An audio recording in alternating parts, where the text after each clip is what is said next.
லோக்சபா மற்றும் மாநில சட்டசபைகளில் பெண்களுக்கு 33% இடஒதுக்கீடு வழங்க 2023 செப்டம்பரில் நாரி சக்தி வந்தன் என்ற சட்டத்தை மத்திய பாஜக அரசு இயற்றியது. இது மக்கள் தொகை கணக்கெடுப்பு தொகுதி மறுவரையறை முடிந்த பின் தான் அமலுக்கு வரும். இந்த சட்டத்திற்கு பெண்கள் மத்தியில் நல்ல வரவேற்பு இருந்தது. இதற்கான மசோதா தாக்கல் செய்யப்பட்டு வாக்கெடுப்பு நடந்தது.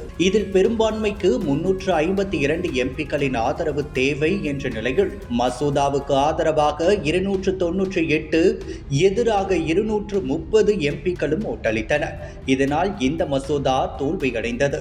லோக்சபாவில் நடைபெற்ற விவாதத்தில் திமுக கூட்டணியின் அரசியல் காரணங்களால் மசோதா நிறைவேறவில்லை என்று கூறப்படுகிறது. இது பெண்களுக்கு எதிரான மனப்பான்மையை வெளிப்படுத்துகிறது என்ற விமர்சனமும் உள்ளது. அதாவது திமுக, காங்கிரஸ் உள்ளிட்ட எதிர்க்கட்சிகள் எல்லாம் பெண்கள் பிரதிநிதித்துவத்தை அதிகரிக்கும் முயற்சிகளை தொடர்ந்து தடை செய்து காரணங்கள் கூறி திசை திருப்பியுள்ளனர் என்று கூறப்படுகிறது.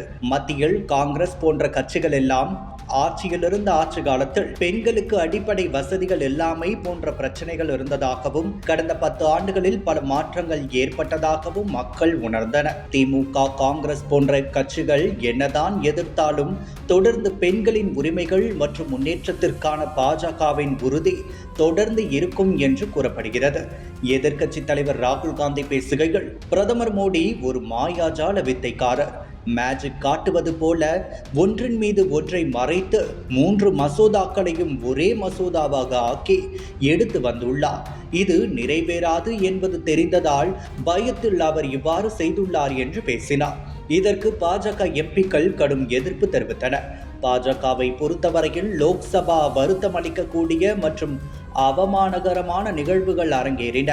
அரசியலமைப்பு சட்ட திருத்த மசோதா பற்றி விவாதிப்பதற்கு பதில் அதை தடுக்க காங்கிரஸ், திமுக, சமாஜ்வாதி உள்ளிட்ட எதிர்க்கட்சிகள் கைகோர்த்தது கண்டனத்திற்குரியது. இந்த துரோகத்திற்கான அரசியல் விலையை 2029 லோக்சபா தேர்தலில் மட்டுமல்ல, அனைத்து தேர்தல்களிலும் எதிர்க்கட்சிகள் செலுத்த வேண்டியிருக்கும் என கருத்து தெரிவிக்கின்றன. ஸ்டாலினோ ஏதோ சாதித்ததை போல பேசி வருகிறார். ஆனால் மக்கள் மறக்கவில்லை. இதற்கெல்லாம் சேர்த்து நடைபெற உள்ள தேர்தலில் கட்டாயம் பதில் கொடுப்பார்கள் என்றே கூறப்படுகிறது.